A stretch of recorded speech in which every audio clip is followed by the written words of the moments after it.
नमस्कार, मैं हूं पूजा। बिहार न्यूज में आपका स्वागत है। आज है 28 जनवरी, दिन मंगलवार। खबरों की ओर बढ़ने से पहले एक नजर सुर्खियों पर।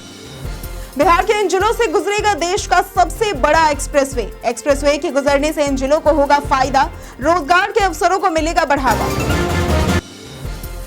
4 फरवरी को सीएम नीतीश ने बुलाई कैबिनेट की अहम बैठक। नौकरी के मामलों को लेकर फैसला होने की उम्मीद। शाम 4 बजे मुख्य सचिवालय में होगी बैठक की शुरुआत। सरकारी अधिकारियों के अवकाश के लिए जरूरी गाइडलाइन जारी। छुट्टी की तारीख से 7 दिन पहले विभागाध्यक्ष को सूचना देगा होगा जरूरी। छुट्टी की स्वीकृति और निर्णय में देरी को कम करना है उद्देश्य। 28 से 29 जनवरी, जाने कब है मौनी अमावस्या। इस दिन दान पुण्य का है विशेष महत्व। मौन रहकर किया जाता है स्नान। जानिए आज के मौसम का पूर्वानुमान। प्रदेश में आज का मौसम शुष्क रहने की है संभावना। सुबह के वक्त छाया रहेगा हल्के से मध्यम स्तर का कोहरा। जाने बाइक और कार के टायर में कितनी भरवानी है हवा। कम एयर प्रेशर से बिगड़ सकती है टायर की स्थिति। बाइक के सड़क पर स्लिप होने का बढ़ सकता है खतरा।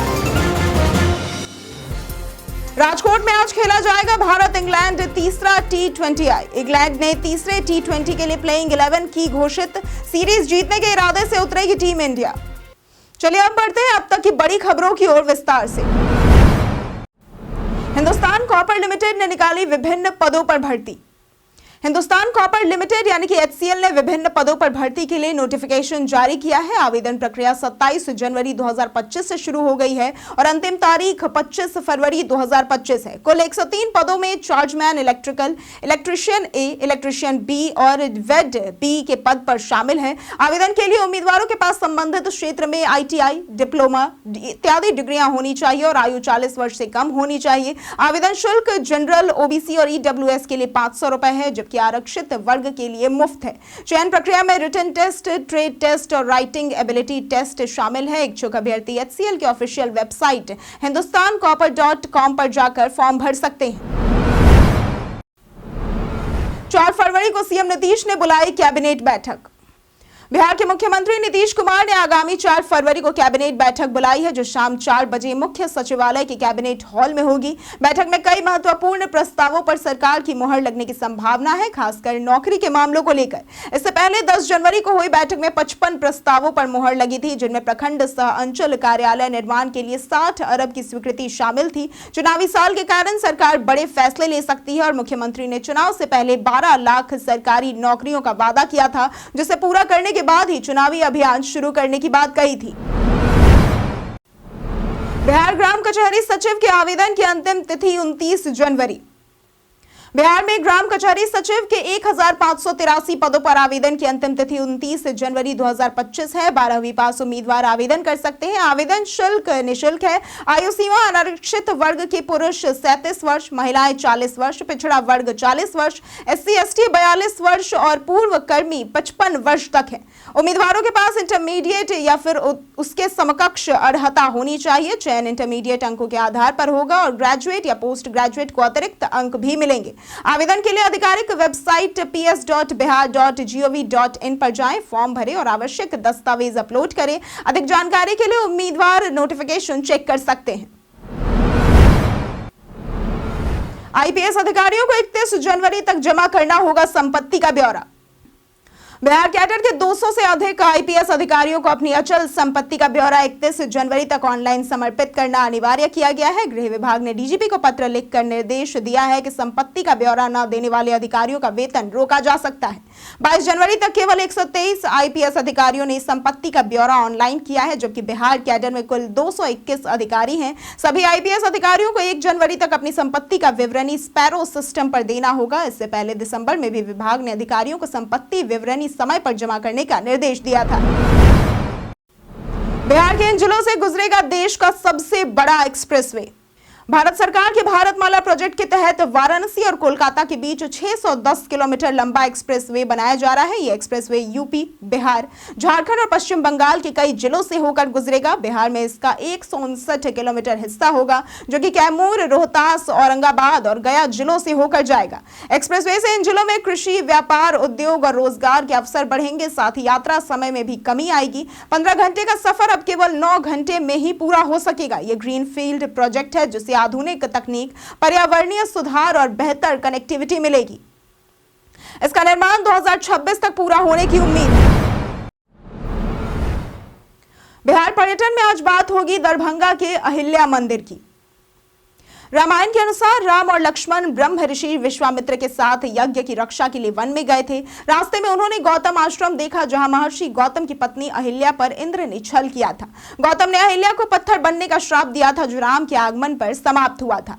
विश्वामित्र ने राम को अहिल्या के दर्शन के लिए कहा और जैसे ही राम ने वहां कदम रखा, अहिल्या सामान्य रूप में लौट आई थी। स्थान पर बना मंदिर और 1662 से लेकर 1682 के बीच महाराजा छत्र सिंह और रुद्र सिंह के शासन में बना। यह भारत का पहला राम जानकी मंदिर है, जिसमें सीता के पैरों के निशान रखे हैं। सरकारी अधिकारियों के अवकाश के लिए गाइडलाइन जारी। सामान्य प्रशासन विभाग ने सरकारी दफ्तरों के अधिकारियों और कर्मियों से मुख्यालय छोड़ने की तारीख से 7 दिन पहले विभागाध्यक्ष को सूचना देने का निर्देश जारी किया है। इसका उद्देश्य छुट्टी की स्वीकृति और निर्णय में देरी को कम करना है। इसके अलावा विज्ञान, प्रावैधिकी और तकनीकी शिक्षा मंत्री सुमित कुमार सिंह की अध्यक्षता में आयोजित कार्यशाला में भारतीय और भूटान विदेश सेवा के प्रशिक्षु अधिकारियों को राज्य में उच्च तकनीकी शिक्षा के बारे में जानकारी दी गई है। वहीं राष्ट्रीय मतदाता दिवस पर राजस्व एवं भूमि सुधार विभाग में जागरूकता शपथ समारोह का आयोजन किया गया, जिसमें मतदाताओं को अपने अधिकार का उपयोग करने के लिए प्रेरित किया गया।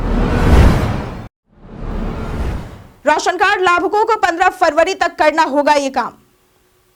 भारत सरकार ने राशन कार्ड धारकों के लिए नई गाइडलाइन जारी की है, जिसके तहत 15 फरवरी के बाद केवल वे राशन कार्ड धारक ही राशन का सुविधा का लाभ उठा सकेंगे जिन्होंने ई-केवाईसी करवा ली है।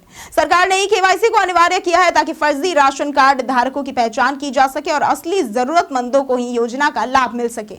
ई-केवाईसी प्रक्रिया को आप अपने नजदीकी खाद्य आपूर्ति केंद्र पर जाकर आधार कार्ड के माध्यम से करवा सकते हैं या फिर ऑनलाइन भी इसे पूरा किया जा सकता है।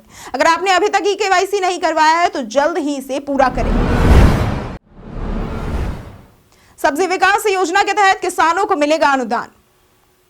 सरकार की सब्जी विकास योजना के तहत अब किसानों को बेहतर खेती के लिए 75% तक का अनुदान दिया जाएगा। इस योजना का लाभ उठाने के लिए किसानों को horticulture.bihar.gov.in पर आवेदन करना होगा। इस योजना के तहत किसानों को बैंगन, तरबूज और खरबूजे की खेती के लिए संख्या के हिसाब से 75% तक का अनुदान दिया जाएगा। तो वहीं कद्दू, नेनुआ, करेला, भिंडी और मिर्च के लिए हेक्टेयर के हिसाब से किसानों को 75% तक अनुदान राशि दी जाएगी।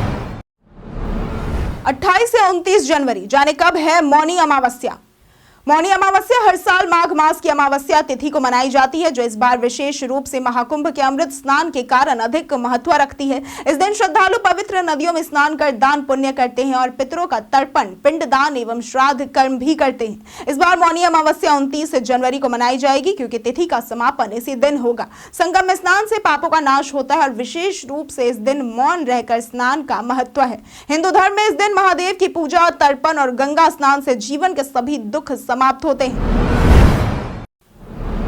बिहार के संजय मिश्रा साइबर जागरूकता फिल्म में आएंगे नजर।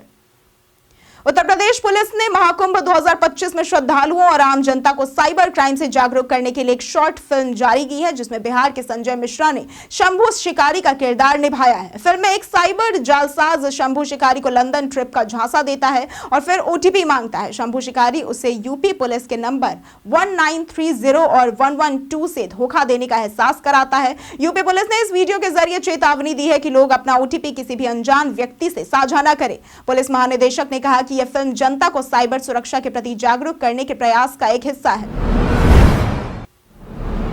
डीएलएड प्रशिक्षण सत्र 2024-26 से रजिस्ट्रेशन के लिए सूचना। डीएलएड पाठ्यक्रम के प्रशिक्षण सत्र 2024-26 में नामांकित विद्यार्थियों के ऑनलाइन रजिस्ट्रेशन से संबंधित एक आवश्यक सूचना जारी की गई है। इसके तहत डीएलएड संयुक्त प्रवेश परीक्षा 2024 में उत्तीर्ण ऐसे विद्यार्थी जिन्होंने समिति द्वारा जारी स्पॉट नामांकन के तहत प्रशिक्षण संस्थानों में नामांकन लिया है, उनका ऑनलाइन रजिस्ट्रेशन 7 फरवरी तक प्रशिक्षण संस्थानों के प्रधान द्वारा किया जाएगा। संस्थानों के प्रधान पूर्व रजिस्ट्रेशन फॉर्म समिति की वेबसाइट secondary.biharboardonline.com से डाउनलोड कर विद्यार्थियों को उपलब्ध करवाएंगे। विद्यार्थियों द्वारा भरे हुए फॉर्म का मिलान करने के बाद ही प्रधान फॉर्म भरकर शुल्क जमा करेंगे। फॉर्म भरने और शुल्क जमा करने में अगर कोई दिक्कत आए तो विद्यार्थी हेल्पलाइन नंबर 061222300051 पर संपर्क कर सकते हैं। बिहारी पहचान में आज बात होगी कावेरी झा की। बिहारी पहचान में आज हम बात करेंगे भारतीय फिल्म अभिनेत्री कावेरी झा की। कावेरी झा का जन्म बिहार के दरभंगा में 21 मई 1983 को हुआ था। उन्होंने हिंदी, तेलुगु और तमिल फिल्मों में काम किया है। अगर इनके करियर की बात करें तो कला विषय में उपाधि ग्रहण करने के बाद कावेरी ने अपने फिल्मी करियर की शुरुआत 2007 में भूल भुलैया से की थी। इसके अलावा कावेरी एयर होस्टेस के पद पर भी काम कर चुकी है। राज्य में प्राकृतिक खेती को मिलेगा बढ़ावा। बिहार सरकार ने किसानों को प्राकृतिक खेती अपनाने के लिए एक मेगा योजना बनाई है, जिसका उद्देश्य पारंपरिक खेती को बढ़ावा देना, लागत कम करना और मिट्टी की गुणवत्ता बचाना है। कृषि विभाग ने 17,500 एकड़ भूमि पर प्राकृतिक खेती के लिए 350 क्लस्टर स्थापित करने का प्रस्ताव दिया है, जिनमें प्रत्येक क्लस्टर में 125 किसान होंगे। इस योजना में केंद्र सरकार ने 53 करोड़ रुपए का बजट आवंटित किया है। प्राकृतिक खेती में गोबर, बीजामृत, अमृत पानी और जीवामृत जैसे पारंपरिक उपायों का उपयोग किया जाएगा। कृषि विज्ञान केंद्र और विशेषज्ञों के मार्गदर्शन में किसानों को प्रशिक्षण दिया जाएगा और उत्पादों को प्रमाणीकरण के बाद बेचा जाएगा। पटना जंक्शन पर अब मिलेगी स्मार्ट पार्किंग की सुविधा। पटना में मेट्रो निर्माण के साथ पार्किंग सुविधाओं का भी विस्तार किया जा रहा है। पटना जंक्शन पर स्मार्ट पार्किंग की क्षमता 5,000 वाहनों तक बढ़ाई जाएगी, जिसमें 3,000 गाड़ियों की मौजूदा पार्किंग के अलावा 2,000 नई पार्किंग जोड़ी जाएंगी। मीठापुर में नया स्मार्ट पार्किंग स्थल बनाया जाएगा, जो जंक्शन से जुड़ा होगा और टीवी स्क्रीन पर खाली या भरी हुई पार्किंग की जानकारी भी दिखेगी। पार्किंग की ऑनलाइन बुकिंग सुविधा भी हो सकेगी। सुरक्षा के लिए सीसीटीवी कैमरे लगाए जाएंगे। न्यू मार्केट में मल्टी मॉडल पार्किंग से मेट्रो स्टेशन को जोड़ा जाएगा। यह नई व्यवस्था यात्रियों के लिए सहूलियत और सुरक्षा सुनिश्चित करेगी। जाने क्या है फोन का IR blaster feature. IR blaster एक छोटा सेंसर होता है जो स्मार्टफोन को इंफ्रारेड सिग्नल भेजने में सक्षम बनाता है। ये सिग्नल इंसान नहीं देख सकते, लेकिन इलेक्ट्रॉनिक डिवाइस जैसे कि TV, AC, set top box इत्यादि इन्हें समझकर काम कर सकते हैं। यह फीचर स्मार्टफोन को रिमोट कंट्रोल में बदल देता है, जिससे कि यूजर आसानी से अपने घर के उपकरणों को कंट्रोल कर सकता है। फोन पर एक रिमोट की तरह बटन होते हैं, जिनसे यूजर टीवी की आवाज बढ़ा या घटा सकता है या फिर चैनल भी बदल सकता है। इससे रिमोट ढूंढने की जरूरत नहीं पड़ती और यह सुविधा उपयोगकर्ता के लिए बहुत ही फायदेमंद होती है। शिक्षा विभाग द्वारा जारी टोल फ्री नंबर पर आई 300 शिकायतें। शिक्षा विभाग के टोल फ्री नंबर पर 300 से अधिक अवैध वसूली की शिकायतें दर्ज की गई है। इन शिकायतों में सबसे अधिक 10वीं और 12वीं के छात्रों से प्रैक्टिकल के नाम पर पैसे की वसूली की घटनाएं हैं। छात्रों ने बताया कि स्कूलों में अच्छे अंक देने के लिए शिक्षक और हेडमास्टर पैसे मांग रहे हैं। इसके अलावा अपार कार्ड बनाने, मध्याह्न भोजन राशन बेचने और विकास कोष की राशि का गबन करने जैसी शिकायतें भी सामने आई है। शिक्षा विभाग ने इन शिकायतों की जांच करने का आश्वासन दिया है और दोषी पाए जाने पर संबंधित अधिकारियों के खिलाफ कार्रवाई की जाएगी। इस संबंध में अगस्त में टोल फ्री नंबर जारी किया गया था। जानिए आज के मौसम का पूर्वानुमान। बिहार में कई इलाकों में अभी भी कोहरे की स्थिति बनी हुई है। हालांकि धूप निकलने से लोगों को राहत जरूर मिल रही है। प्रदेश में आज का मौसम शुष्क रहने की संभावना जताई गई है। आज उत्तर बिहार के हिमालयी तराई वाले जिलों में घना कोहरा छाए रहने की संभावना जताई गई है। शेष भागों में सुबह के वक्त हल्के से मध्यम स्तर का कोहरा छाए रहने की संभावना है। प्रदेश में आज का अधिकतम तापमान 20 से 22 डिग्री और कुछ इलाकों में 22 से 24 डिग्री रहने की संभावना है। तो वहीं अगर बात करें न्यूनतम तापमान की, तो 8 से 10 डिग्री और कुछ इलाकों में 10 से 12 डिग्री रहने की आशंका जताई गई है। जाने बाइक और कार के टायर में कितनी भरवानी है हवा। कार, बाइक या स्कूटी के टायर का एयर प्रेशर सही रखना बहुत जरूरी है, क्योंकि कार के टायर में कम या ज्यादा एयर प्रेशर से सड़क पर स्थिरता, टायर की स्थिति, सस्पेंशन और कार की परफॉर्मेंस पर असर पड़ सकता है। तो वहीं बाइक या स्कूटी के टायर में एयर प्रेशर ज्यादा या कम होने से बाइक सड़क पर स्लिप भी कर सकती है। आमतौर पर हैचबैक और मिड साइज सेडान जैसे कार के लिए 32 से 35 psi एयर प्रेशर होना चाहिए, तो वहीं बाइक के लिए 30 से 35 psi और स्कूटी के लिए 25 से 30 psi तक का एयर प्रेशर सही माना जाता है। 50 लाख की शराब के साथ तस्कर गिरफ्तार। बक्सर के नया भोजपुर में सोमवार को पुलिस ने एक राजस्थान नंबर के ट्रक को पकड़ा, जिसमें मुर्गी चारे के बीच लाखों रुपए की शराब छिपाई गई थी। यह शराब चंडीगढ़ से दरभंगा जा रही थी, लेकिन पुलिस की खुफिया सूचना और चेकिंग अभियान ने तस्करों की योजना को नाकाम कर दिया। ट्रक को NH 922 पर सब्जी मंडी के पास रोका गया, जहां तलाशी में शराब बरामद हुई। शराब की कीमत लगभग 50 लाख रुपए आंकी गई है। पुलिस ने राजस्थान के बाड़मेर निवासी चालक स्वरूपा राम को गिरफ्तार कर लिया और पूछताछ में यह जानकारी मिली कि शराब का गंतव्य दरभंगा था। सीएम नीतीश के बेटे निशांत जदयू में हो सकते हैं शामिल। मुख्यमंत्री नीतीश कुमार के बेटे निशांत कुमार के जदयू ज्वाइन करने की चर्चा हो रही है। हालांकि उन्होंने कई बार राजनीति में न आने की बात कही है। 49 वर्षीय निशांत इंजीनियर है और उनका झुकाव अध्यात्म की ओर ज्यादा है। हाल ही में उन्होंने बख्तियारपुर में अपने पिता के काम की सराहना करते हुए जनता से वोट की अपील की, जिससे राजनीतिक गलियारों में हलचल मच गई। विपक्षी दलों ने परिवारवाद को लेकर निशांत की जदयू ज्वाइनिंग पर सवाल उठाए हैं, जबकि आनंद मोहन ने उनका स्वागत किया है। नीतीश कुमार हमेशा परिवारवाद का विरोध करते आए हैं और अब उनका फैसला ही महत्वपूर्ण साबित होगा। मीसा भारती की कोर्ट में हुई पेशी। राजद सुप्रीमो लालू यादव की बड़ी बेटी सांसद मीसा भारती सोमवार को दानापुर व्यवहार न्यायालय में पेश हुई। यह मामला 2019 के लोकसभा चुनाव में मनेर थाना क्षेत्र में बिना अनुमति रोड शो करने के आरोप से जुड़ा है, जिसके तहत आचार संहिता उल्लंघन का मामला दर्ज किया गया था। मीसा भारती को पहले ही जमानत मिल चुकी थी। उनके वकील ने केस समाप्त करने की अपील की थी। न्यायालय ने मीसा भारती को शारीरिक रूप से उपस्थित रहने का आदेश दिया था, जिसका पालन करते हुए वो अदालत में उपस्थित हुई और अपनी बात दर्ज करवाई। आगे की कार्रवाई न्यायालय के निर्देशानुसार की जाएगी। राजकोट में आज खेला जाएगा भारत इंग्लैंड तीसरा T20I। भारत और इंग्लैंड के बीच 5 मैचों की T20 सीरीज का तीसरा मैच 28 जनवरी यानी कि आज शाम 7 बजे से राजकोट में खेला जाएगा। भारत ने पहले 2 मैचों में जीत हासिल कर 2-0 की बढ़त बना ली है। इस मुकाबले में भारतीय टीम की प्लेइंग 11 में कुछ बदलाव हो सकते हैं, जैसे कि तिलक वर्मा को नंबर 3 पर बल्लेबाजी करने का मौका मिल सकता है। पिछली बार उनका प्रदर्शन इस नंबर पर बेहद प्रभावशाली रहा था और उनकी 72 रनों की पारी के बदौलत टीम इंडिया ने मैच जीती थी। इस मुकाबले के लिए भारतीय टीम की प्लेइंग 11 कुछ इस प्रकार हो सकती है: संजू सैमसन विकेट कीपर, अभिषेक शर्मा, सूर्य कुमार यादव कप्तान, तिलक वर्मा, हार्दिक पांड्या, रमनदीप सिंह, वॉशिंगटन सुंदर, अक्षर पटेल, रवि बिश्नोई, अर्शदीप सिंह और वरुण चक्रवर्ती। राजकोट की पिच की बात करें तो यह बल्लेबाजों के लिए अनुकूल मानी जाती है। भारत बनाम इंग्लैंड का यह रोमांचक मुकाबला आप अपने फोन पर डिज्नी प्लस हॉटस्टार पर बिल्कुल मुफ्त देख सकते हैं। वहीं टीवी पर आप इसे स्टार स्पोर्ट्स नेटवर्क पर भी देख सकते हैं। कई कारणों से दर्ज है भारत के इतिहास में आज की तारीख। आज के ही दिन वर्ष 1556 में मुगल शासक हुमायूं की मौत हुई थी। आज के ही दिन वर्ष 1865 में लाला लाजपत राय का जन्म हुआ था। ये भारत के स्वतंत्रता सेनानी थे। आज के ही दिन वर्ष 1999 में भारत में पहली बार संरक्षित भ्रूण से मेमने का जन्म हुआ था। आज के ही दिन वर्ष 2004 में शेफाली वर्मा का जन्म हुआ था। ये भारत की प्रसिद्ध महिला क्रिकेटर है। आज के दिन वर्ष 2017 में भारतीय मूल की प्रसिद्ध लेखिका भारती मुखर्जी का जन्म हुआ था, जिन्होंने अमेरिका में कई पुरस्कार भी जीते थे। और आज ही के दिन वर्ष 1899 में भारतीय सैन्य अधिकारी और स्वतंत्रता के बाद भारतीय सेना के पहले chief of staff Kodandera Madappa Cariappa का जन्म हुआ था। बिना रिचार्ज 90 दिनों तक वैध रहने वाले सिम की जाने सच्चाई। सोशल मीडिया पर कई दिनों से यह खबर वायरल हो रही है कि ट्राई ने रिचार्ज नहीं करने पर भी 90 दिनों तक वैध रहने वाले सिम कार्ड के संबंध में नए दिशा निर्देश जारी किए हैं। लेकिन आपको बता दें कि यह खबर पूरी तरह से फर्जी है। पीआईबी फैक्ट चेक ने भी सोशल मीडिया पर अपने आधिकारिक पेज पर इस बात की पुष्टि की है। तो आप सभी से यह अनुरोध है कि ऐसे किसी भी अफवाहों पर विश्वास न करें। हम प्रतिदिन आपसे 5 ऐसे जरूरी सवाल और उसके जवाब बताएंगे जो कि बीपीएससी, बिहार पुलिस, दारोगा समेत एसएससी जैसे अन्य प्रतियोगी परीक्षाओं में काम आएंगे। सवाल इतिहास, बिहार स्पेशल, विज्ञान, करंट अफेयर्स और भूगोल से रहेंगे। पूछे गए 5 सवालों में आपने कितना सही उत्तर दिया, यह हमें कमेंट करके जरूर बताएं।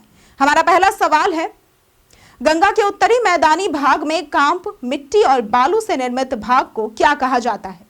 ए ताल, बी तराई, सी दियारा या डी चौर? इसका सही उत्तर है दियारा। हमारा दूसरा सवाल है, बिहार के दक्षिण पश्चिम क्षेत्र की पहाड़ियां किस समूह की है? ए विंध्यन, बी टर्शियरी, सी आर्कियन या डी वैली? इसका सही उत्तर है ए विंध्यन। हमारा तीसरा सवाल है, पूर्वोत्तर भारत के किस राज्य में मुख्यमंत्री मोबाइल ऑपरेशन थिएटर का शुभारंभ किया गया है? ए मिजोरम, बी नागालैंड, सी सिक्किम या डी त्रिपुरा? इसका सही जवाब है नागालैंड। हमारा चौथा सवाल है, महिला हॉकी इंडिया लीग 2025 का खिताब किस टीम ने जीता है? A Delhi SG Pipers, B Odisha Warriors, C Shrachi Rarh Bengal Tigers या D JSW Soorma Hockey Club? इसका सही जवाब है ओडिशा वॉरियर्स। बीते दिन हमारे द्वारा पूछे गए सवाल का जवाब आप लोगों में से बहुत लोगों ने हमारे कमेंट सेक्शन में लिख कर दिया है। जिन्होंने हमारे द्वारा पूछे गए सवाल का जवाब दिया है उनके नाम है परशुराम सिंह, मोतीलाल कुमार, अमरजीत यादव, रितेश यादव, रतिकांत मिश्रा, महेश कुमार, आलोक प्रियदर्शी, गौरव कुमार, जितेंद्र ठाकुर, रंजीत मिश्रा, संजीत कुमार, पुरुषोत्तम कुमार, वेद प्रकाश सिंह, सपना कुमारी, राज पासवान, राजकिशोर महतो, नीतीश कुमार, विवान कुमार, नवीन कुमार, भारत प्रसाद, केदार यादव, उमेश कुमार, नेहा कुमारी, अनमोल कुमार, मुरली पासवान, हिमांशु शर्मा।